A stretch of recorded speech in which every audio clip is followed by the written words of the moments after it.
आदाब, आप सभी का इस्तकबाल है हमारे खास प्रोग्राम वकील साहब में और मैं हूं आपके साथ तरन्नुम अली। कई बार कानून हमें बहुत पेचीदा नजर आता है, वो इसलिए क्योंकि हमें कानून की बारीकियां नहीं मालूम होती या फिर हम कानून को समझने की कोशिश नहीं करते। लेकिन एक जिम्मेदार नागरिक होने के नाते हमें ये बारीकियां मालूम होनी चाहिए और इसीलिए हम हाजिर हैं ताकि आप कानून को करीब से जानें। और इस पर बात करने के लिए हमारे साथ मौजूद हैं फिरोज खान गाजी साहब, जो कि लीगल एक्सपर्ट हैं और सुप्रीम कोर्ट के वकील हैं। आपका वेलकम है हमारे शो में। Thank you. नाजरीन, आप भी हमारे इस प्रोग्राम में शामिल हो सकते हैं। हमारे नंबर्स लगातार आपकी टीवी स्क्रीन पर फ्लैश हो रहे हैं। हमारे नंबर्स हैं 012066938847, 012066938869 और 9205353184।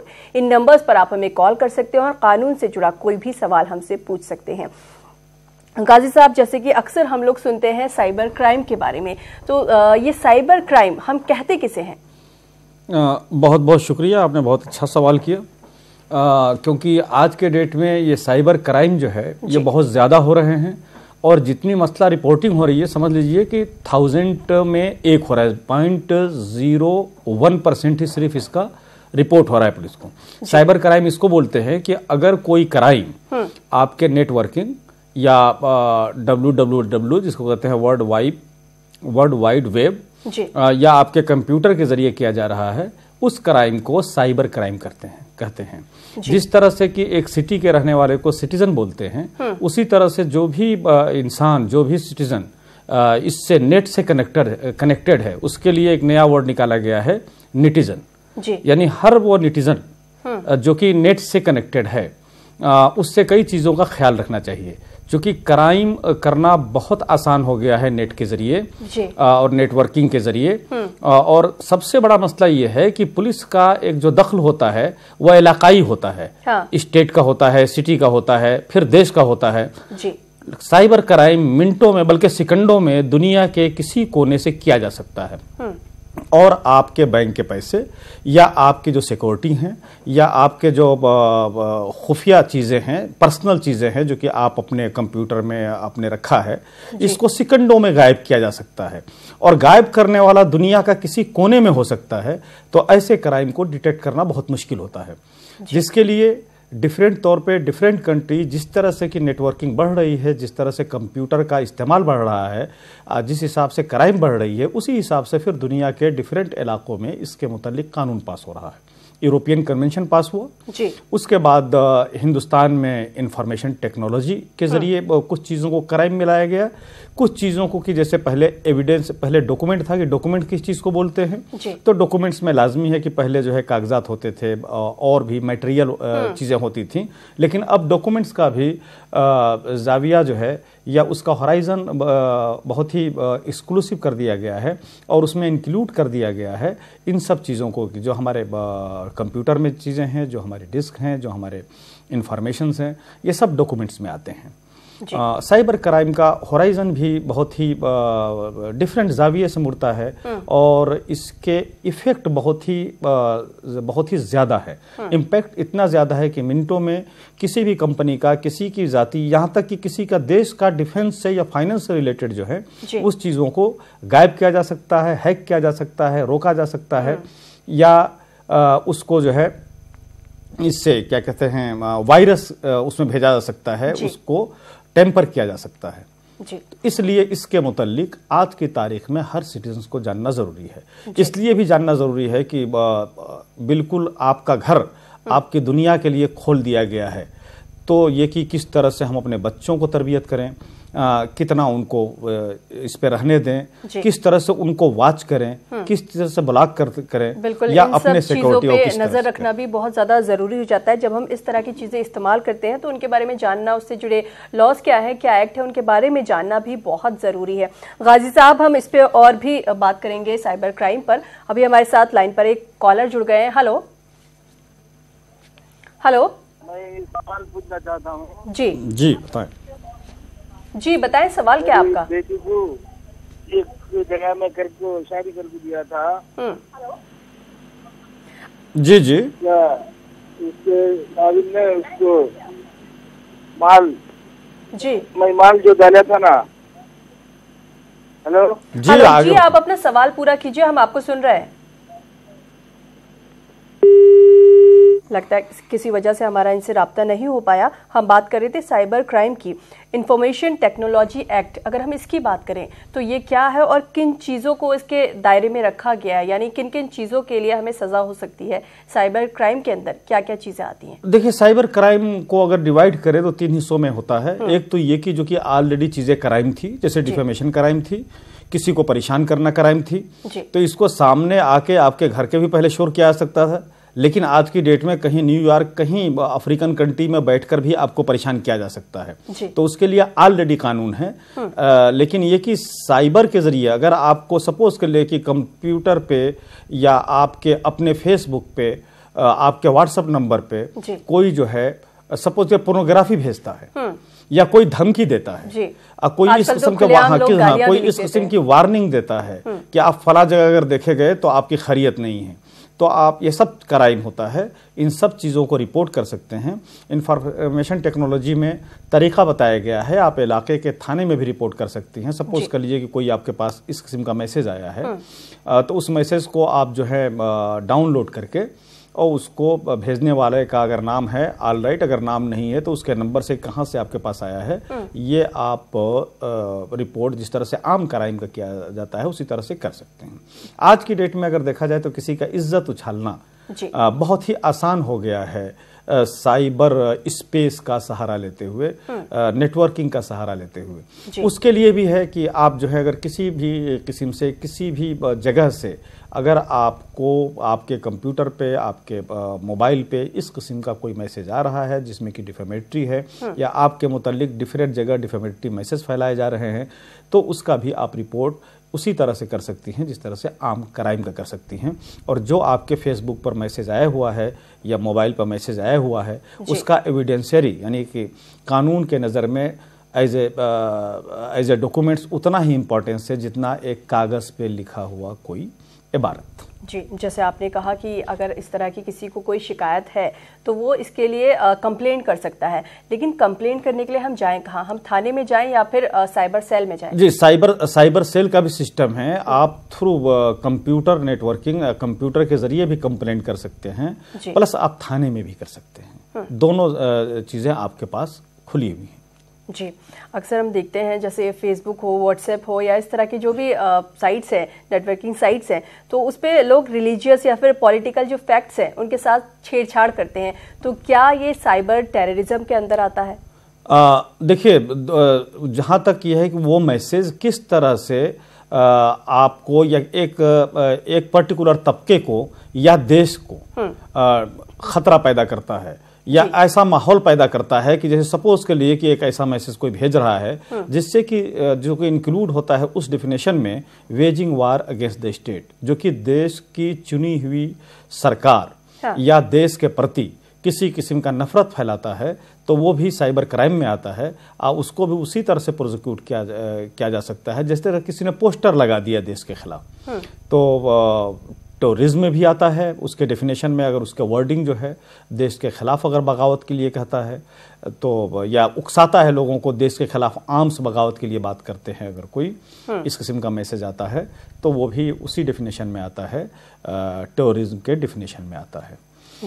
इसके अलावा लेकिन जो सबसे ज्यादा खतरनाक हो गया है वो चूंकि नेट जो है वो घर घर इंटर कर गया है, तो सबसे बड़ी चीज ये है कि अपने आने वाली जनरेशन की हम तरबियत कैसे करें, हम किस तरह से जो नाजायज चीजें इस पे चल रही हैं, स्पेस में चल रही हैं, उससे हम किस तरह से अपने बच्चों को बचाएं, आने वाली जनरेशन को बचाएं। क्योंकि होते आने की एक चीज़, जब आदमी का एक मैच्योर्ड ये हो जाता है, दिमाग हो जाता है जिसको कंसिडर किया जाता है कि 18 के साल के बाद, 20 साल के बाद, तो उस वक्त आदमी चीज़ों को समझने लगता है, किस चीज़ को अपनाना है, किस चीज़ को छोड़ना है, वो उसको उसके ऊपर जो है तकरीबन ये समझ आ जाती है। लेकिन वही अगर बच्चा 12 साल का, 14 साल का, बात करेंगे बड़ी देर से। कॉलर लाइन पर है चेन्नई से सईद हुसैन। हेलो, एक और कॉलर हमारे साथ लाइन पर है महाराष्ट्र से शमीम बेगम। हेलो, लगता है किसी वजह से हमारा इनसे राब्ता नहीं हो पाया। आप बता रहे थे कि हमें अपने बच्चों की तरबियत इस तरह से करनी चाहिए कि वो इन सब जो साइबर क्राइम और उस तरह की चीज़ों में ना फंसें। जी, जैसे सपोज कर लिए कि वाईफाई इस वक्त हर जगह अवेलेबल है, उसी तरह से नेट हर जगह अवेलेबल है।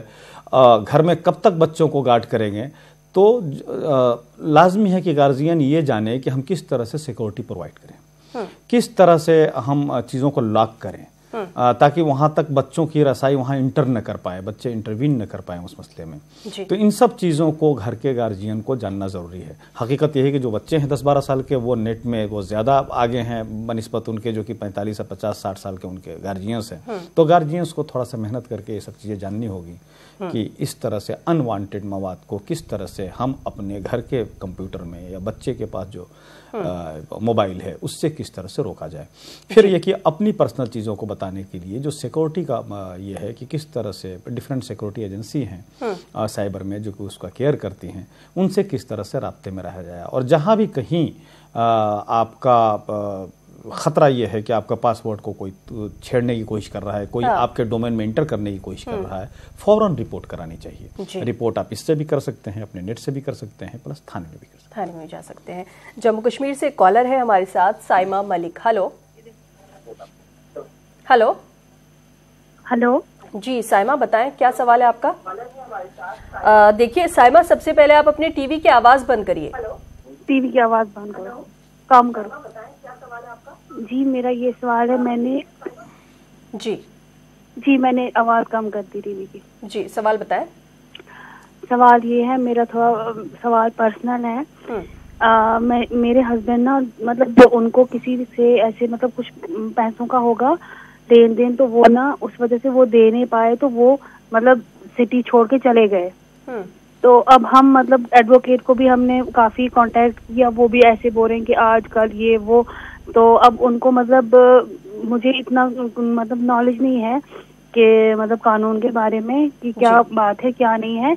तो वो अब आ नहीं रहे हैं, वो बोल रहे कि मैं अंदर आऊंगा कि मुझे कोर्ट में इतनी हियरिंग हुई है, तो मतलब वो हो सकता है मुझे अंदर कर दें। इस डर से वो आ नहीं रहे, बोल रहे पता नहीं कितनी देर अंदर करे। तो आप प्लीज मुझे एक सलाह दीजिए कि मुझे क्या करना चाहिए। जरा देखिए, पहले तो मैंने तमाम सवाल पूछने वालों से गुजारिश यह है कि सवाल पहले दिमाग में बना लें या मुमकिन हो तो सामने लिख लें, ताकि बिल्कुल शॉर्ट में सवाल किया जा सके, ताकि ज़्यादा से ज़्यादा लोग मुफीद हो सके, ज़्यादा से ज़्यादा लोगों का सवाल हम टैकल कर सकें। देखिए, आपके सवाल से ये तो क्लियर हो रहा है कि आपके हस्बैंड जो है किसी से कर्ज लिए थे या किसी से पैसा लिए थे, लेने का नौयत जो भी हो, उसके बाद कुछ दिन कोर्ट में गए और अब शहर छोड़ के चले गए हैं। आपने ये नहीं बताया कि कोर्ट में उनके खिलाफ क्या कार्रवाई हुई है। अगर उनके खिलाफ कोई 420 का यानी कि क्रिमिनल केस रजिस्टर्ड है या उसकी वो पैरवी कर रहे हैं, तो लाजमी है कि वो जमानत पर होंगे, और अगर शहर छोड़ दिए हैं तो वारंट निकलेगा, फिर जो है कुर्खी जब्ती होगा। और अगर सिर्फ सिविल केस है तो मुझे ये बात समझ में नहीं आ रही है कि वो शहर छोड़कर क्यों गए हैं। केस उनके खिलाफ है, केस को फाइट करें, अपने लोकल एडवोकेट्स के राब्ते में रहें, वो उनको सही रास्ता बताएंगे। ये शहर छोड़ने वाला मसला हमें समझ में नहीं आता है, क्योंकि मैं आपको बताऊं कि कानून से भगा नहीं जा सकता है। कानूनी चीज़ें, प्रक्रिया अगर आपके खिलाफ हो रही हैं तो उसको फेस करना चाहिए, उसके लिए प्रोसीजर बताया गया है, उस प्रोसीजर को फॉलो कीजिए। एक और कॉलर हमारे साथ लाइन पर जुड़ गई हैं, महाराष्ट्र से हैं शमीम बेगम। हेलो हेलो, बोलिए जी, सवाल बताएं, क्या सवाल है, क्या पूछना है आपको। तो मेरे को 2 लड़के 2 लड़कियां थे जी। तो उसमें से एक लड़के का इंतकाल हो गया जो तो मेरे शोहर की जगह पे उनका इंतकाल हुआ था हेड इंश्योरेंस से। तो मैंने मेरे शोहर की जो है तो ड्यूटी बड़े बच्चे को दी थी, तो बड़े बच्चे ने मेरे गायबान में छोटे बच्चे को दे दिया। अब उन्हें नौकरी भी करता था, टंक लेखन लिपिक की BSc फाइनल था, और केबल भी चलता हमारा सना केबल गाँव में।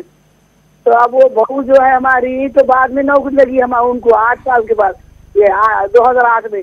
तो उन्हें बहू ने जो है तो नौकरी में 3 बच्चे होने से नौकरी चले गई, उसको नहीं लगती। अब गुजर गया मेरा बच्चा, और उन्होंने नोटिस दिए, और अब उन्होंने क्या बोलते केबल पे हड़प करके बैठे मेरे बड़े बच्चे का सना केबल, उस पे कब्जा जमा के बैठे यार, हमको परेशान कर दिए, हमको घर में आने देते नहीं, मारते ठोकते। देखिए, मैं आपका सवाल समझ गया। आपके बच्चे आपको शौहर के बाद उनके जगह पे सर्विस मिली, और उसी सर्विस के बाद उन्होंने जो है अपना घर बसाया, लेकिन आज की तारीख में वो आपको ख्याल नहीं रख रहे हैं, बल्कि आपके साथ बदतहज़ीबी से पेश आ रहे हैं। ऐसे सिचुएशन में हिंदुस्तान में कानून है कि माँ बाप जो हैं वो जा सकते हैं। 125 CRPC कहलाता है, उसके तहत जो है वो कोर्ट में केस कर सकते हैं। और बच्चों की ये जिम्मेदारी है, कोर्ट जो है उन पर मंथली मेंटेनेंस दे सकता है, बांध सकता है। जहाँ तक घर का मसला है, आपके बच्चे आपको ज़बरदस्ती जो है उस घर में आने से नहीं रोक सकते हैं जिस घर में जो घर आपका हस्बैंड का बनाया हुआ है या जिसमें आपके हस्बैंड रहते थे। तो आपके पास कानूनी चारा जो ये है कि आप कोर्ट का सहारा लीजिए और बच्चों से मेंटेनेंस, उस बच्चे से मेंटेनेंस जो है वो तलब कीजिए। वो आपके फेवर में कानून है। जी, जम्मू कश्मीर से एक बार फिर से हमारे साथ जुड़ी हैं साइमा मलिक। शायद ये कुछ और सवाल पूछना चाहती हैं। हेलो हेलो हेलो, साइमा क्या आप लाइन पर हैं? हाँ जी जी मैम। जी देखिए साइमा, सबसे पहले आप अपनी टीवी की आवाज बंद करिए। इससे क्या होगा कि हम आपका सवाल सही से सुन पाएंगे और आप जवाब भी सही से सुन पाएंगे। जी जी जी जी, सवाल बताएं। मैम, सवाल मेरा यही था कि मतलब इसके लिए हमें क्या करना चाहिए? कोई एडवोकेट से बात करनी चाहिए कि मतलब? देखिए, आपके सवाल से ये क्लियर नहीं हो रहा है कि आपके हस्बैंड शहर क्यों छोड़ गए हैं। शहर आदमी उसी हालत में छोड़ता है जबकि कोर्ट से वारंट हो, यानी कि अरेस्ट करने का कोर्ट ने आर्डर कर दिया हो या कुर्की जब्ती कर दी हो। आम हालात में जब कानूनी प्रक्रिया चलता है तो इसमें शहर को छोड़ने का मसला समझ में नहीं आ रहा है। आप इस चीज़ को क्लियर बताएं। और आपसे मैं गुजारिश ये करूंगा और तमाम जो हमारे सुनने वाले हैं उनसे गुजारिश करूंगा कि कानून से भागने से मसला हल नहीं होता है। अगर आपके खिलाफ कोई कानूनी प्रक्रिया चल रही है तो उसको फेस करना चाहिए। कानून के हाथ कहा जाता है बहुत लंबे हैं, कब तक आदमी पूरी जिंदगी नहीं भाग सकता है। इसलिए गुजारिश यह है कि उनको ये बताइए कि कानून से भगे नहीं, एडवोकेट से अपनी राय लें, उनसे कांटेक्ट करें और उसके बाद कानूनी प्रक्रिया ज्वाइन करें। जी, बिहार से एक कॉलर है हमारे साथ, मोहम्मद निजाम। हेलो जी, सवाल बताएं। हमारा सवाल ये है सर कि हमें तो बाप दादा का सब पति है सर, और हम लोग जानते नहीं थे, और अब अब्बा भी गुजर गए और दादा लोग सब गुजर गए, और हम वो कागज का जानकारी करके हम पूरी कागज को निकाले से सर। तो उसमें उस खतियान में लिखा हुआ है बिहार सरकार नए खतियान में, पुरानी पेपर जो हम निकाले हैं तो वो मेरे बाप के नाम से वहाँ खोला गया, ये सब चीजें की है। और तो मतलब आपको कैसा होगा सर वकील से? फिर मैंने कहा कि जैसा आप सबसे बात कर लें, जैसा मशवरा देंगे वही करेंगे। जी देखिए, फिर आपका भी सवाल ऐसा आया कि वो सवाल क्लियर नहीं हो पा रहा है कि आप चाहते क्या है। आपका ये कहना है कि हमारे दादा का या वालिद के नाम से कोई प्रॉपर्टी थी, हमें मालूम नहीं था, कुछ दिनों बाद हमें दस्तावेज कुछ ऐसे मिले जिससे कि मालूम होता है कि वो प्रॉपर्टी आपका है। आपने उस प्रॉपर्टी की नौइयत नहीं बताई कि वो जो प्रॉपर्टी है वहाँ पर उस पर काबिज कौन है, क्योंकि लिमिटेशन जो है वो बहुत ही इम्पॉर्टेंट एस्पेक्ट है लॉ का, कि अगर आपका कोई हक बनता भी है तो कानून जो उसका मियाद मुकर्रर करता है, जो लिमिटेशन देता है, जैसे सपोज के लिए कि आपने किसी को उधार पैसा दे रखा है तो आप 3 साल के अंदर उसके खिलाफ अगर कोई कानूनी कार्रवाई नहीं कर रहे हैं उससे लेने का, तो 3 साल के बाद आपका मियाद खत्म हो जाता है। उसी तरह से कोई लैंडेड प्रॉपर्टी है, भले ही आप उसके मालिक हों, लेकिन उस पर कोई दूसरा रह रहा है और वो 12 साल से ज्यादा वहां पर रह रहा है, तो फिर उसका राइट ऑफ पोजेशन बन जाता है, उसको भी बगैर कानूनी प्रक्रिया के नहीं निकाला जा सकता है। एक कॉलर हमारे साथ महाराष्ट्र से जुड़ी हैं, शमीम बेगम। हेलो। हाँ हेलो जी जी, वालेकुम सलाम। बताएं क्या सवाल है आपका? तो मेरा लड़का एक गुजर गया कैंसर से 11 जून को। जी, इन्होंने कई बार हमसे बात करने की कोशिश करी लेकिन इनसे बात नहीं हो पाई। एक कॉलर हमारे साथ और है लाइन पर। हेलो हेलो हेलो जी, सवाल बताएं, क्या सवाल है आपका? मेरा नाम वेंकटेश अनवेकर है जी। मैं गोवा से बात कर रहा हूँ जी, सवाल बताएं। मैंने एक प्लॉट लिया हुआ था, वो हमारे मिसेस के नाम पे, तो हमारे मिसेस गुजर गई, तो प्लॉट हमारे नाम पे कैसा करने का बोल के मैं पूछना चाहता हूँ आपसे। देखिए, इस किस्म के जो प्लाट लिए जाते हैं तो उसमें अक्सर जो है नॉमिनी का भी एक कॉलम होता है।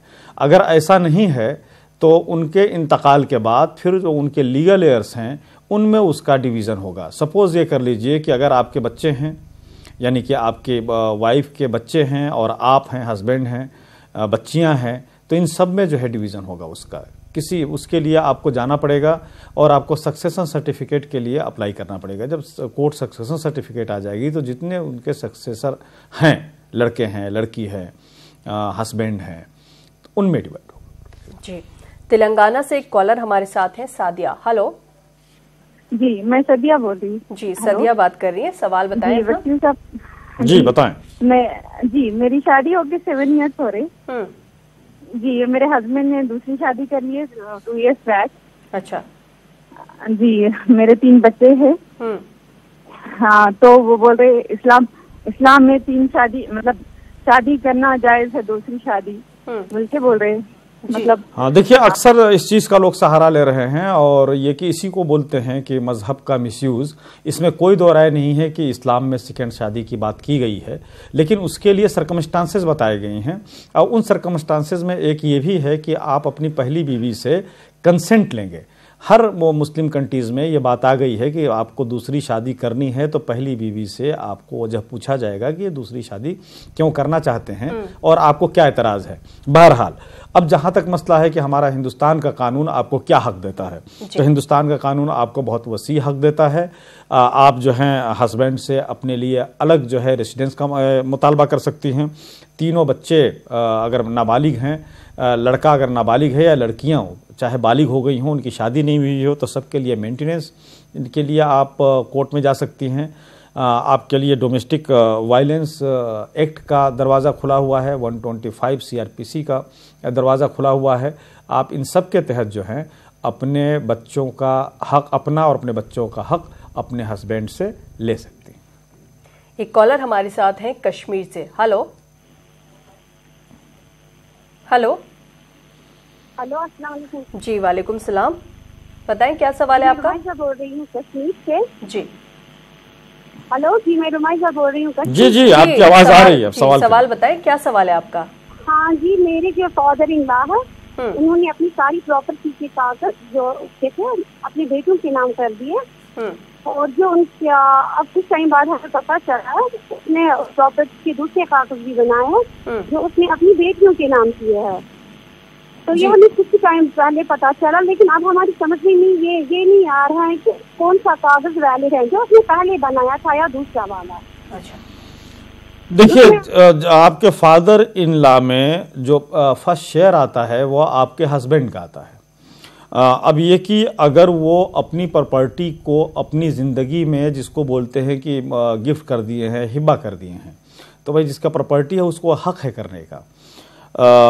आपको जो हक मिलता है उनके प्रॉपर्टी में वो आपके हस्बैंड के थ्रू मिलता है। आपका जो पूरा हक है अपने हस्बैंड के प्रॉपर्टी पर है जब तक कि आपके हस्बैंड हैं।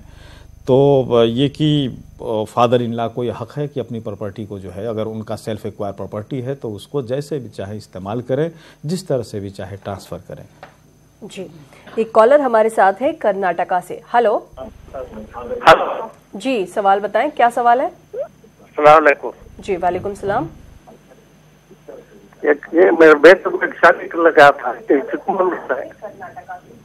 जी, चिकमंगलूर से 2002 में 20 दिन न था, 20 दिन के बाद गुजर गया। एक एक्सीडेंट होगा जी, फिर देखिए आपका सवाल क्लियर नहीं हो रहा है जी। 2002 में कोई और गुजर गया तो आप मैंने कहना क्या चाहते हैं, पूछना क्या चाहते हैं, ये बताएं। पूछना क्या भी चाहता नहीं, गुजर गया वो क्या करता है, दूसरे 2-3-4 महीने देखो दूसरे को। जी माफ़ कीजिएगा, आपका सवाल थोड़ा सा क्लियर नहीं है। आप चाहे तो हमें दोबारा कॉल मिला सकते हैं और हमसे सवाल पूछ सकते हैं। गाजी साहब और भी बातें करेंगे साइबर क्राइम से जुड़ी हुई। यहाँ पर वक्त हो गया एक छोटे से ब्रेक का। नाज़रीन, आप भी हमारे इस प्रोग्राम में शामिल हो सकते हैं। हमारे नंबर्स लगातार आपकी टीवी स्क्रीन पर फ्लैश हो रहे हैं। गाजी साहब, इस दौरान हमारे साथ एक कॉलर जुड़े हैं, निसार अहमद कश्मीर से। हेलो, अस्सलाम वालेकुम। जी वालेकुम सलाम। जी मैडम जी, मेरा सवाल है कि मेरी बीवी है जो मैंने 2008 में शादी की थी, तो वो अपने मायके में चला गई है जी। फिर 2 बच्चे भी हुए मेरे, तो उसके बाद में वो मेरे घर में वापस नहीं आ रही है। तो उसने मेरे पे केस भी किया हुआ था, RPC 488 पता नहीं 400 ऐसे कुछ है, खर्चे का केस किया हुआ था जी। तो वो मेरे घर में नहीं आ रही, तो मैं क्या उसके खिलाफ कोई केस कर सकता हूँ?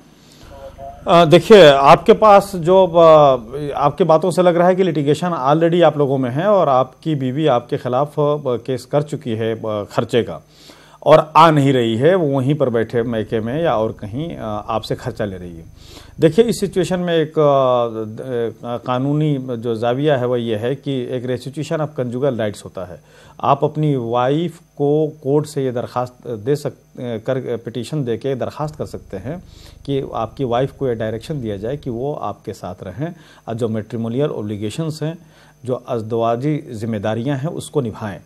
अगर वो ऐसा नहीं कर रही हैं तो लाजमी है कि आप निसार अहमद साहब, आपको कम से कम ये ग्राउंड मिल जाएगा कि आप दूसरी शादी कर सकते हैं। ऐसे सिचुएशन में पहली वाइफ से आप तलाक के लिए भी दरखास्त दे सकते हैं। कर्नाटक से हमारे साथ हैं रफीक अहमद। हेलो। हेलो जी। हाँ। जी, सवाल बताएं। मैं मोहम्मद रफीक अहमद गुलबर्गा कर्नाटक से बोल रहा हूँ जी। मेरा सवाल ये है, मेरा तालमील था।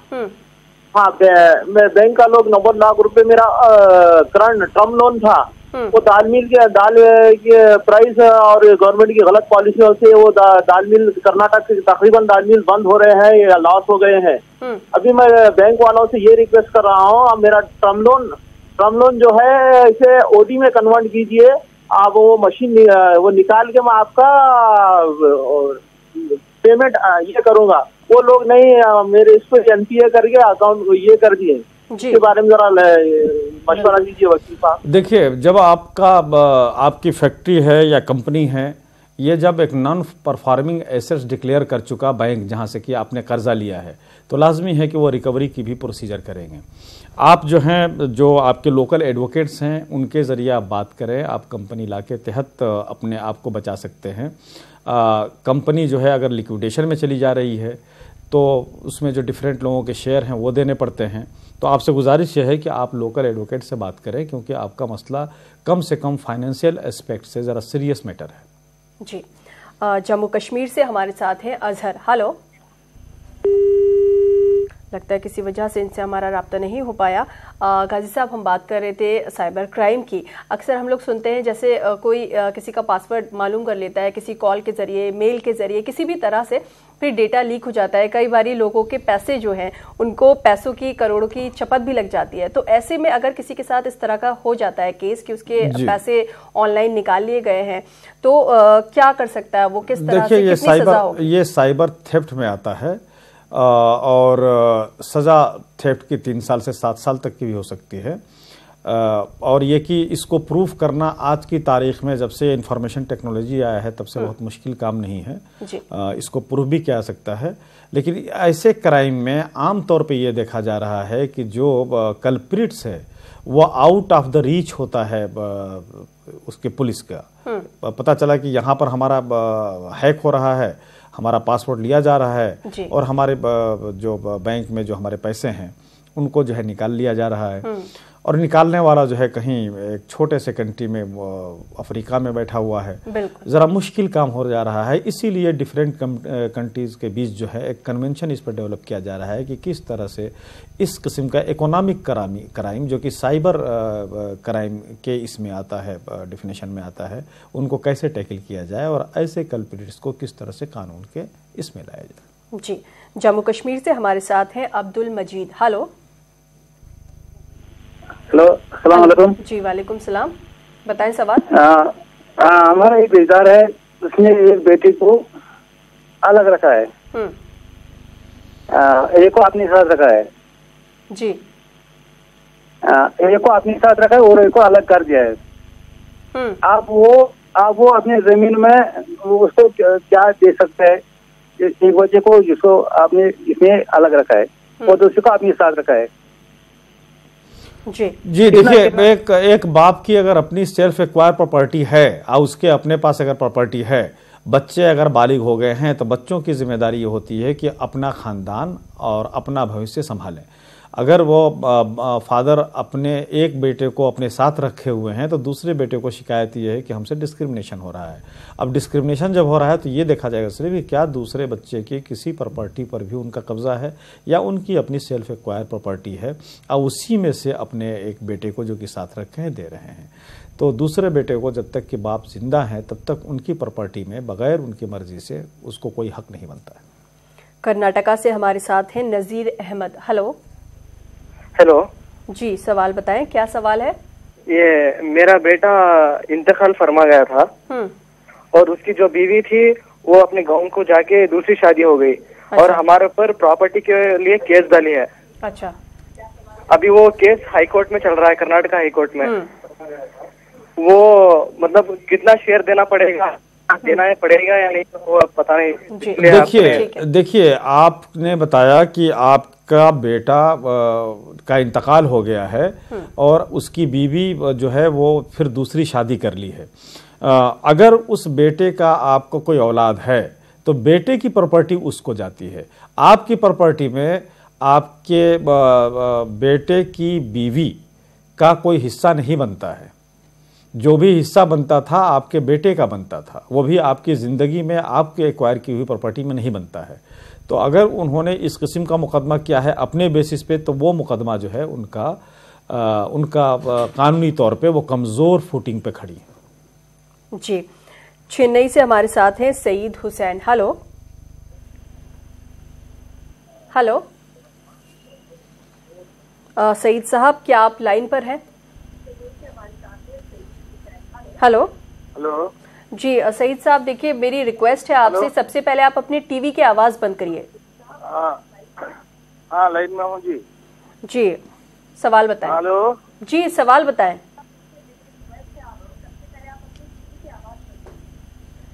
हाँ हाँ सईद साहब सवाल पूछिए, क्या सवाल है आपका?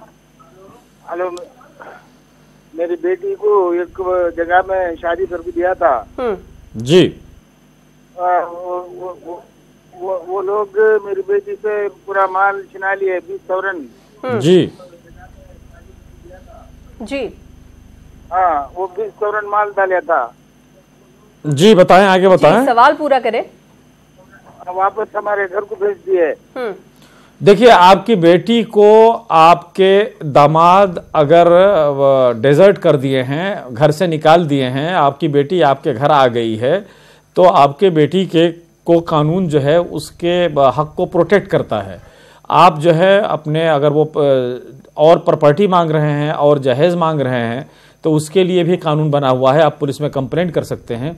आपकी बेटी अपना खर्चा पर्चा के लिए जो है डोमेस्टिक वायलेंस में उसके साथ अगर ज्यादती हुई है तो डोमेस्टिक वायलेंस में कंप्लेंट कर सकती हैं और अपने हस्बैंड से खर्चा मांग सकती हैं। राजस्थान से एक कॉलर है हमारे साथ, इकबाल। हेलो। हाँ जी नमस्ते मैम। जी नमस्ते, सवाल बताएं। मैम हमारी एक दुकान थी, उसके ऊपर रूम बने हुए हैं, तो जैसे पहले मालिक ने कहा था कि वो हमको उन्होंने सेल करने के लिए बोला था, लेकिन अब रजिस्ट्री में उन्होंने ये दिला दी कि ऊपर की छत बिक्री नहीं की है, तो उसके लिए कुछ है क्या? देखिए आप ये देखिए कि आपने जो ये प्रॉपर्टी खरीदी थी उसमें ये देखिए कि उसके एग्रीमेंट में क्या बात है। अगर एग्रीमेंट में ये बात लिखी हुई है कि जो छत है आपके दुकान का उसका भी मालिक आप हैं तो आप बिल्कुल आप मालिक हैं। दूसरों को केस करने से तो कोई नहीं रोक सकता है, लेकिन अगर एग्रीमेंट में ये चीज़ शामिल है तो कानून जो है आपके पक्ष में है। अगर शामिल नहीं है तो ये देखा जाएगा कि जिस वक्त मकान वो दुकान बेचे थे उस वक्त से अगर आप उसको इस्तेमाल में कर रहे हैं और कंटिन्यूअस आपके इस्तेमाल में है और पोजीशन भी आपका है, तब भी वो ज़बरदस्ती उस पर नहीं कर सकते हैं। उनको अगर कोई कानूनी चाराजोई करनी है तो सिर्फ उसी ग्राउंड पे करना होगा कि हमने सिर्फ और सिर्फ दुकान बेचा था, इसका छत नहीं बेचा था। कर्नाटका से एक कॉलर हमारे साथ है, रफीक अहमद साहब। ये फिर से एक बार हमारे साथ जुड़े हैं। हेलो। हाँ हेलो जी। हाँ सवाल जी, वालेकुम सलाम। वो मेरा प्रॉपर्टी दाल मिल था मेरा 2 करोड़ का प्रॉपर्टी है। मैं बैंक का लोन 90 लाख रुपए देना हूँ सर। वो लोग में वो टर्म लोन है, अभी वो पूरा जो टर्म लोन था वो पूरा लॉस हो गया दाल मिल के हालत खराब होने से। कुछ हालत GST वगैरह कुछ ऐसे हालात आ गए, दाल मिल कर्नाटक के पूरे खराब हो गए, पूरे लॉस हो गए, तो उसमें मैं भी लॉस हो गया। मैं बैंक का 90 लाख रुपए लोन देना हो, वो ओडी लोन है, उनसे ये मैं रिक्वेस्ट कर रहा हूँ, ये ओडी लोन को टर्म लोन में कन्वर्ट कीजिए, मैं आपका पेमेंट कर दूंगा, मेरी प्रॉपर्टी भी बच जाती है, या नहीं तो मैं मेरे को दूसरा कारोबार करने के लिए ये दाल मिल नहीं चल रहा, मैं दूसरा आइस फैक्ट्री का या कोल्ड स्टोरेज का कारोबार करूंगा, तो मैं उनका आपका पेमेंट भी कर दूंगा, मेरी प्रॉपर्टी भी बच जाती है। बैंक वाले ये बोल रहे हैं नहीं, आप हमारा पहले पेमेंट कीजिए, बाद में हम आपको फिर फ्रेश लोन करेंगे। तो हमारे पास पेमेंट करने के लिए पैसा ही नहीं है, पूरा लॉस हो गए हम लोग, खाली प्रॉपर्टी बची हुई है। देखिए, जब आपने लोन लिया है उस वक्त आपसे और बैंक वालों से एक एग्रीमेंट बना होगा। उस एग्रीमेंट में देखिए कि ऐसे सिचुएशन में जबकि बिजनेस लॉस पर हो तो फिर बैंक को क्या क्या अख्तियार हैं। अब ये डीलिंग आपके और आपके बैंक से रिलेटेड हैं, उन्हीं से निगोशिएशन हो सकता है। चूंकि वो प्रॉपर्टी ऑलरेडी जो है आपको फाइनेंस कर चुके हैं, उनको यह हक बनता है कि अगर आपका बिजनेस खत्म हो गया है तो जो एसेट्स है आपकी कंपनी की या फैक्ट्रीज की, उस एसेट से अपना पैसा वसूल करें। तो ये कंप्लीट आपसे और आपके बैंक से जिससे आपने लोन लिया है उससे डीलिंग के ऊपर निर्भर करता है। कानूनी तौर पे आपके बैंक वाले मजबूत हैं। आप जो हैं चूंकि कर्ज लिए हुए हैं तो कर्ज वो अपना रिकवर कर सकते हैं आपके एसेट से। दिल्ली से एक कॉलर है हमारे साथ, साबिर खान। हेलो। हेलो जी साबिर साहब, बताएं सवाल।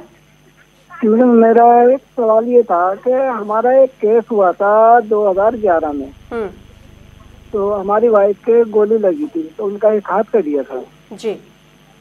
तो उनके क्रिमिनल को सजा तो हो गई थी, लाइफ टाइम की सजा बोली थी। तो अब लोग ये कहते हैं कि वो छूट जाएगा, हमारे दिल में थोड़ा सा डर सा है। तो ये पता करना है कि लाइफ टाइम की सजा में जो होता है कितने टाइम की सजा होती है। देखिए, आज की तारीख में जो लाइफ टर्म है उसको हमारे ऑनरेबल सुप्रीम कोर्ट ये कहता है, लाइफ का मतलब लाइफ।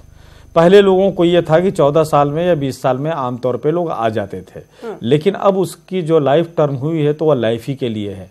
अनलेस कि बीच में कभी कभी होता है कि 26 जनवरी के मौके पर, 15 अगस्त के मौके पर अगर कोई 15-20 साल रह गया है जेल में तो उसको रिलीज कर देते हैं। लेकिन जहाँ तक अभी तक आपने कहा है कि लाइफ है तो वह लाइफ ही है, न कि 15 साल या 12 साल है या 20 साल है। इंदौर से एक कॉलर हमारे साथ है, कय्यूम मंसूरी। हेलो। हेलो जी, सवाल बताएं। हाँ जी जी, सवाल बताएं। सवाल बताएं कय्यूम साहब। हेलो। जब ये है, हमने 1.5 साल पहले एक प्रॉपर्टी ली थी, हमने 1.5 साल पहले प्रॉपर्टी दी थी। उसमें क्या भाई हो गए, मतलब बहनों की उसमें हिस्सा था, मतलब 6 बहनें थी, उन्होंने अपने लिख के दे दिया था एफिडेविट करके, हमको कोई हिस्सा नहीं चाहिए। तो 1.5 साल पहले अपन ने प्रॉपर्टी अपना नाम पे करवा ली, उनके नाम से थी। तो अब वो प्रॉपर्टी पे हमारे ऊपर केस कर रहे हैं कि आपको मेरे को हिस्सा चाहिए। तो भाई भाइयों से हिस्सा मांगे, वो हमसे तो लेने का कोई प्रश्न पैदा होता नहीं। उन्होंने केस लगा दिया, तो अपना जो मकान बन रहा था वो मकान रुक गया। मतलब देखिए, आपका मसला है कि आपने एक प्रॉपर्टी एक साहब से खरीदी और उन्होंने आपके नाम से कागज भी कर दिया। उन्होंने ये भी दिखा दिया कि उनकी बहनें जो हैं इस प्रॉपर्टी में अपना शेयर जो है वो सरेंडर कर चुकी हैं। लेकिन जब आप उस पर बनाना शुरू किए तो वो बहनें आ गई, उन्होंने ये कहा कि उसमें मेरा भी हिस्सा है। देखिए, अगर क्लियर ये उनकी तरफ से कोई कोर्ट में ऑलरेडी प्रोसीजर नहीं है, इस किस्म का कोई नो ऑब्जेक्शन उनकी तरफ से नहीं है, अब बगैर उनके नो ऑब्जेक्शन के आप उनके भाई से प्रॉपर्टी ले लिए हैं, तो भाई को पूरी प्रॉपर्टी बेचने का हक नहीं था जब तक कि बहनों का हिस्सा उसमें न दे दिया जाए या बहन जो है राइटिंग में कोई अपना रिलिंग्विशमेंट डीड ना अपने भाई के फेवर में बना दी हो। अगर उन्होंने रिलिंग्विशमेंट डीड अपने भाई के फेवर में बना कर दी है, नो ऑब्जेक्शन दी है, कंप्लीट उसको मालिक बना दी है, तो फिर भाई का बेचा हुआ प्रॉपर्टी जो है आपके यहाँ क्लियर टाइटल आ रहा है और आप जो है आपका केस मजबूत है। केस करने से किसी को नहीं रोक सकता है, लेकिन आदमी ये देखता है कि कानूनी तौर पर मजबूत कौन है। तो नो ऑब्जेक्शन अगर उन्होंने दिया है या रिलिंग्विशमेंट बहनों ने दिया है तो आप केस के मजबूत फुटिंग पर। कश्मीर से एक कॉलर हमारे साथ है, गुलाम मुस्तफ़ा। हेलो। हेलो जी, वालेकुम। जी वालेकुम सलाम।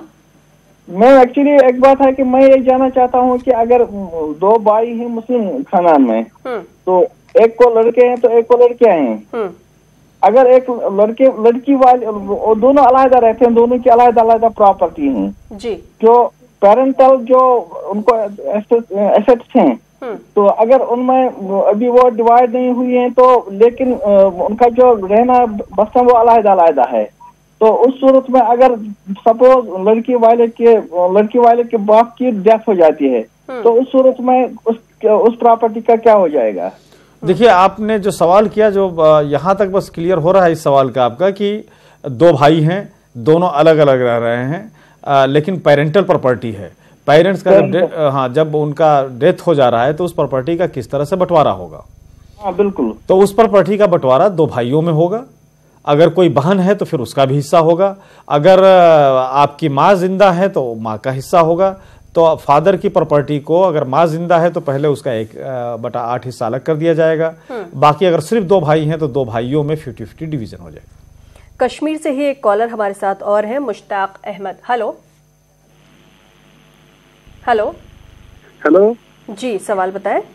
जी मैम, अगर मेरा एक आर्म्स एक्ट है मैम, तो अगर मैं नौकरी में लग जाता हूँ तो क्या अभी साबित नहीं हुआ कि आपका मतलब आपकी सजा हुई है, तो क्या नौकरी कर सकता है आदमी या उसको कुछ दिक्कत हो सकती है उसमें, क्या उसको मतलब नौकरी करने दे देंगे? देखिए, जहां तक सरकारी नौकरी की बात है तो फॉर्म पे ये बात लिखी रहती है, एक कॉलम होता है कि क्या आपके खिलाफ कोई केस पेंडिंग है, या क्या आपके खिलाफ कोई केस चला है क्रिमिनल, या क्या आप किसी केस में सजा याफ्ता हैं। अगर ऐसा सिचुएशन होता है तो कंप्लीट इसको बताना चाहिए। अगर आपने नहीं बताया है तो सरकारी नौकरी तो नहीं कर सकते आप। प्राइवेट वाला जहां तक मसला है कि प्राइवेट वाला आपको सजा याफ्ता को भी इजाज़त दे सकता है कि आप हमारे यहाँ सर्विस कीजिए, उसका आपके ऊपर बिलीव और भरोसे की बात है, वो किसी किस्म का कानूनी अड़चन नहीं है। तमिलनाडु से एक कॉलर हमारे साथ हैं, जाकिर हुसैन। हेलो। हाँ जी, बोलो जी, सवाल बताएं, क्या सवाल है? वालेकुम सलाम। हाँ, मेरा सवाल ये है कि as per the Muslim law अगर 4 भाई और एक बहन है, उनको कैसे उनका प्रॉपर्टी बांटा जाएगा अगर वो उनकी मम्मी के नाम पर है तो? अच्छा, मम्मी के नाम से अगर प्रॉपर्टी है, मम्मी अगर जिंदा है तब तो नहीं बांटा जा सकता है। मम्मी का अगर इंतकाल हो गया है तो उनका जो भी प्रॉपर्टी है उसको इस तरह से डिवाइड किया जाएगा कि बेटे को डबल हिस्सा और बेटियों को जो है सिंगल हिस्सा। आपने बताया कि एक बेटा और 4 बेटियां हैं, तो इस प्रॉपर्टी का डिवीजन अगर यही सिर्फ हैं, बेटा और बेटियां ही हैं, तो प्रॉपर्टी का 4 और 2 6, प्रॉपर्टी को 6 हिस्सों में डिवाइड कर दिया जाएगा। 2 हिस्सा लड़के को दे दिया जाएगा और एक हिस्सा बहनों को दे दिया जाएगा। अपने व्यूवर्स से हम हमेशा यही कहते हैं कि यहाँ पर एक्सपर्ट जो भी राय देते हैं वो कोई हतमी राय नहीं है। आप कोई दूसरी लीगल ओपिनियन भी ले सकते हैं, जो कि जरूरी भी है। वकील साहब में गाजी साहब एक बार कश्मीर से फिर हमारे साथ जुड़े हैं, गुलाम मुस्तफा साहब, ये हमसे कुछ पूछना चाहते हैं। इनका सवाल शायद अधूरा रह गया था। हेलो जी। हाँ जी, अस्सलाम वालेकुम। जी वालेकुम सलाम। हाँ, एक्चुअली मैं ये पूछना चाहता था कि अगर 2 भाई हैं, दोनों अलग-अलग रहते हैं, दोनों को कुछ पैटर्नल प्रॉपर्टी है, वरासी कुछ प्रॉपर्टी है, तो उस प्रॉपर्टी से मैं अगर खुदा न खास्ता बेटी वाले के आदमी की डेथ हो जाती है तो उस सूरत में जो प्रॉपर्टी है पैटर्नल प्रॉपर्टी जो मिक्सड है अभी उसी के साथ, उसका क्या हो सकता है? मैं बताया आपको कि अगर सिर्फ 2 भाई ही हैं और पैटर्नल प्रॉपर्टी है, यानी कि वालिद का इंतकाल हो गया है, तो दोनों का 50-50 शेयर होगा। अगर कोई बहन है तो फिर प्रॉपर्टी का डिवीजन में बहन का भी शेयर होगा। अगर प्रॉपर्टी सिर्फ फादर के नाम से है और मदर अगर जिंदा है तो पहले मदर का 1/8 जो है उनका हिस्सा अलग कर दिया जाएगा। 1/8 के बाद जो बाकी बचेगा उनमें 2 भाइयों का हक होगा बराबर का। दिल्ली से हमारे साथ जुड़े हैं कमर आलम। हेलो। अस्सलाम वालेकुम। जी वालेकुम सलाम, बताएं क्या सवाल है आपका? सवाल ये है जो है कि बदमाशी करता है हमारा बहनोई, जो है झगड़ा गाड़ी लड़ाई देता है। हाँ, वही समस्या है। तो देखिए, आपका अगर बहनोई आपके से लड़ाई करता है, लड़ाई करने का आपने वजह नहीं बताया कि लड़ाई क्यों करता है। अगर उस बगैर किसी वजह के वो लड़ाई करता है तो फौजदारी कानून है, उसके खिलाफ जो है आप पुलिस में कंप्लेंट करें। आप पुलिस से दरखास्त करें कि वो आपके घर पे ना विजिट करे। घर पर आते हुए धमकी देता है, अगर धमकी देता है, जान से मारने की धमकी देता है, तो ऑलरेडी कानून है। अगर आपको किसी नुकसान की बात करता है या आपकी इज्जत उछालने की बात करता है तो उसके मुतालिक भी आप पुलिस में और या कोर्ट में कंप्लेंट कर सकते हैं। मुंबई से एक कॉलर हमारे साथ जुड़े हैं, शहनाज अंसारी। हेलो। हाँ, हेलो, अस्सलाम वालेकुम। जी वालेकुम सलाम। शहनाज, बताएं सवाल अपना। जी, हमारी रायबरेली में हमने जमीन ली थी 2006 में, तो उस पे स्टे ऑर्डर लगा दिया किसी ने, जबरदस्ती। खतौनी भी हमारे पास है, तो वो वकील हमारा अभी मर गया है, लेकिन वो पहले मरने से पहले उससे बात हुई थी तो उसने बताया कि तुम्हारी कॉपी बंद हो गई है। जिसने हमसे केस किया था उस पे 10,000 का दंड लगाया है। लेकिन अब हमें मालूम नहीं कि उसका नतीजा क्या है। उसके लड़के से पूछे तो जवाब नहीं देता कोई, बोलता वापस चालू करो। देखिए, अब आपने जो केस बताया है तो इससे तो क्लियर हुआ कि प्रॉपर्टी जो है आपने जो ली थी और दूसरे प्रॉपर्टी ने अगर गलत केस किया था तो वो आदमी दूसरे प्रॉपर्टी पे तो वो आदमी मुकदमा हार चुका है। जब मुकदमा हार चुका है, बल्कि उसके ऊपर कास्ट भी कोर्ट ने लगाया है, तो अब तो अपने एडवोकेट से आप बात कीजिए, आप बात करके उस प्रॉपर्टी को आप लीजिए, जाके कब्जे में लीजिए, उसको इस्तेमाल कीजिए। हैदराबाद से एक कॉलर हमारे साथ जुड़े हैं, पाशा मियां। हेलो। अस्सलाम वालेकुम। जी वालेकुम सलाम। जी सवाल बताएं। मैं हैदराबाद से बात कर रहा हूँ। जी बताएं। मैं 2009 में एक जायदाद खरीदा था। वो जायदाद के डॉक्यूमेंट रजिस्टर थे, लेकिन मैं नोटरी पे लिया उसको। नोटरी पे लेने के बाद में मैं वो 300 गज की जायदाद अपने 3 बच्चों से जबानी हुआ नोटरी कर दिया उसको। तो मजीद इसमें जो है रजिस्ट्री की जरूरत है क्या?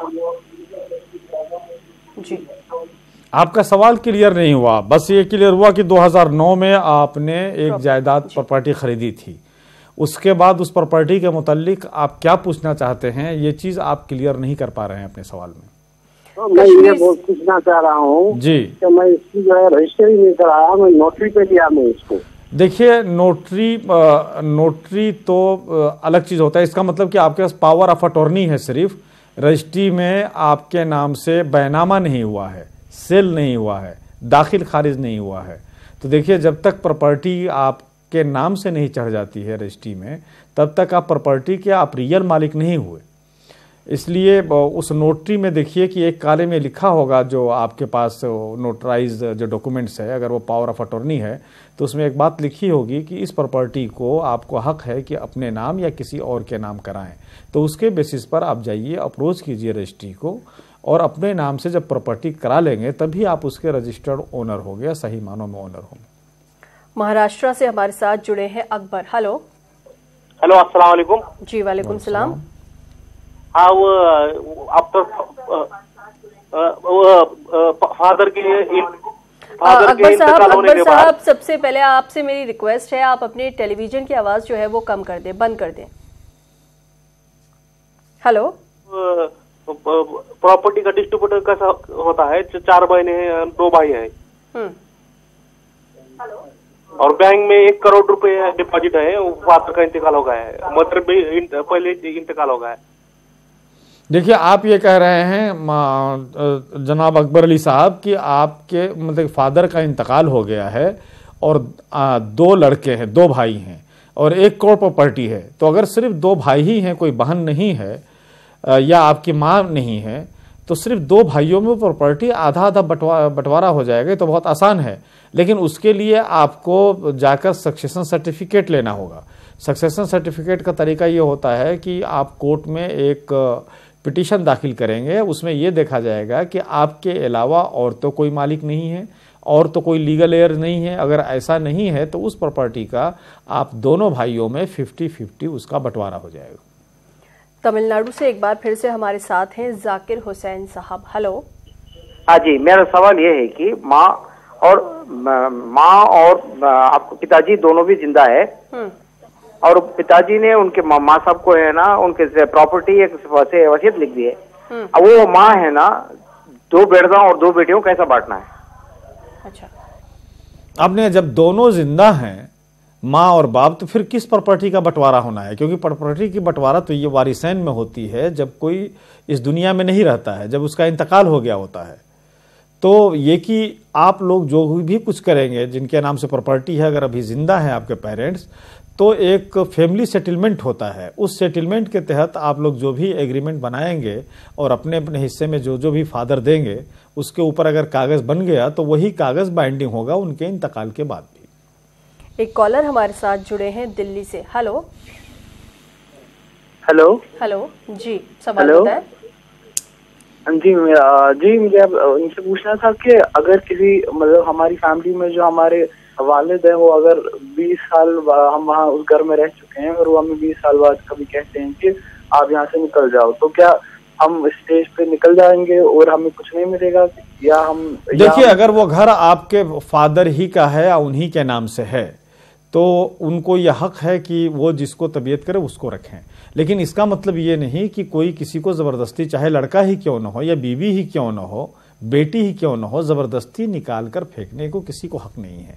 अगर आप 20 साल से रह रहे हैं, आप प्रॉपर्टी आपके फादर की है, अगर आपको फादर चाह रहे हैं कि वो प्रॉपर्टी फिर उनके पास जाए तो उसके लिए वो कानूनी चाराजोई कर सकते हैं, ज़बरदस्ती नहीं निकाल सकते। बैंगलोर से एक कॉलर हमारे साथ है, मोहम्मद हसन। हेलो। हाँ जी, अस्सलाम वालेकुम। जी वालेकुम सलाम। मैडम जी, मैं बैंगलोर से बोल रहा हूँ। मैं पहले बॉम्बे रहता था, तो मेरे वालिद और मेरी अम्मा के इंतकाल के बाद में हमारी जो जगह है बॉम्बे के अंदर जी, उसमें बड़े भाई का बच्चा काफी सालों से रह रहा है। तो हमने कभी उससे ये नहीं कहा कि हमें हमारा हिस्सा दो या वगैरह कुछ। तो एक बच्चा है, अगर भविष्य में आगे जाके कुछ ऐसी बात बने तो उसके लिए कुछ हो सकता है मेरे बच्चे के लिए। यानी हम लोग अभी तो उम्र हो गई, आगे रहवे नहीं रहवे तो हमारे बच्चे। देखिए, अगर आपके वालिदैन, खास तौर से वालिद जिनके नाम से प्रॉपर्टी थी, अगर उनका इंतकाल हुए 12 साल से ज़्यादा हो गया और वो प्रॉपर्टी पर आपके भतीजा रह रहे हैं, आप लोगों में से कोई अंडरस्टैंडिंग राइटिंग में नहीं है, तो लाजमी है कि भतीजे से अगर चाह रहे हैं कि आपके बेटे को भी उसमें शेयर मिले तो एक अंडरस्टैंडिंग करनी होगी। अदरवाइज़ आपने समय नहीं बताया कि कितने दिनों से वो रह रहा है। अदरवाइज जो प्रॉपर्टी पर जो रहता है उसका एक अपना हक बन जाता है, और अगर दूसरे का हक उस पर बनता है तो उसके लिए एक ड्यूरेशन है, एक लॉ ऑफ लिमिटेशन है। उस लिमिटेशन के तहत 12 साल के अंदर ही कार्रवाई करनी पड़ती है। कर्नाटका से हमारे साथ है नवाज। हेलो हेलो हेलो जी जी, मैं ये पूछना चाहता था कि जो मेरा भाई था वो 2002 में शादी होके 1 महीने के बाद इंतकाल हो गया था, और जो उनकी बीवी थी उन्होंने दूसरी शादी कर ली और उन्हें औलाद नहीं है। तो हम क्या जो मेरे भाई के नाम पे प्रॉपर्टी है वो हम उनको दे सकते हैं? देखिए, जो आपके जो भाई का इंतकाल हुआ है तो चाहे 1 रोज पहले शादी हुई हो, उनकी प्रॉपर्टी में उनकी बेवा का हक बन जाता है। उनका अगर कोई औलाद नहीं है तो हाफ प्रॉपर्टी पर आपके भाई का उनका हक बनता है, जो उनका हिस्सा बनता है। गाजी साहब, जैसे हम बात कर रहे थे साइबर क्राइम पर, टेक्नोलॉजी ने कहीं ना कहीं ज़िंदगी आसान तो कर दी है लेकिन मुश्किल भी बना दी है। अक्सर हम देखते हैं कि कोई किसी का कंटेंट जो है वो कॉपी कर लेता है, चोरी कर लेता है, फिर अपने नाम से पब्लिश कर देता है। तो इसके लिए क्या सज़ा है और साइबर लॉ इसके लिए क्या कहता है? देखिए, साइबर लॉ इसमें सपोज कर लीजिए किसी ने कोई किताब लिखी जी, उस किताब की हमने कॉपी की और उसको हमने जो है या तो बेचना शुरू कर दिया इसके ऊपर थ्रू नेटवर्क शॉपिंग, या सपोज कर लीजिए कि बगैर उसके इजाज़त के मैं दूसरी जगह उसको फैला रहा हूँ, दे रहा हूँ, तो ये भी एक क्राइम है जो कि कॉपीराइट में आता है। तो कॉपीराइट में जिस तरह से किसी एक ऑथर की बुक को बगैर उसके परमिशन के छापकर बांटना क्राइम है, उसी तरह से उसको साइबर नेट पर लोड करना और उसको नेट के थ्रू बेचना या डिस्ट्रीब्यूट करना भी क्राइम है। वो भी जो है कॉपीराइट के दायरे में आता है। 3 साल तक की सजा है इसमें, सजा इसमें हो सकती है। अक्सर हम लोग देखते हैं ये जो सोशल नेटवर्किंग साइट्स है, इस पे बहुत ज़्यादा जो है साइबर क्राइम होता है। निजी ज़िंदगी में लोग तांग झांक करते हैं, इमेज ख़राब करते हैं, और आजकल तो बहुत ज़्यादा देखने के लिए मिलता है कि खुलेआम लोग गालियाँ कमेंट के तौर पर लिख देते हैं। तो ऐसे में क्या किया जा सकता है? साइबर लॉ इसके लिए क्या कहता है? और जिसके लिए गालियां लिखी गई हैं, क्या वो जुर्माना मांग सकता है? जी, ऐसा है कि अगर कोई किसी को नेट के जरिए, यानी आप ये कह लीजिए कि व्हाट्सएप के ज़रिए, फेसबुक के ज़रिए, ट्विटर के ज़रिए अगर बदनाम करता है तो इसको लॉ ऑफ डिफेमेशन में आता है। लॉ ऑफ डिफेमेशन में आप उसके खिलाफ कार्रवाई करके इस तरह के मवाद भेजने वाले को सज़ा भी करवा सकती हैं, प्लस डैमेजेस के लिए सूट भी फाइल कर सकते हैं। अब डैमेजेस के लिए सूट फाइल करना जो है कोर्ट फी उसमें लगता है, लेकिन ये क्लियर सबूत हो जाता है कोई भी इस किस्म का मवाद मटेरियल जो है अगर आता है आपके फेसबुक पे, आपके नेट पे, आपके व्हाट्सएप पे, तो आपको ये कानूनी जवाब बनता है कि उसके खिलाफ क्रिमिनल केस भी करें प्लस डैमेजेस भी मांगे। जी गाजी साहब, आप हमारे स्टूडियो में आए और तमाम कॉलर्स के सवालों के जवाब आपने दिए, आपका यहाँ आने के लिए बहुत बहुत शुक्रिया। आपका खैर मकदम है। नाजरीन, फिलहाल हमें दीजिए इजाजत, आपसे फिर अगले हफ्ते मुलाकात होगी आपकी कानूनी उलझनों को सुलझाने और कानूनी समझ को बढ़ाने। फिलहाल हमें दीजिए इजाजत, आदाब।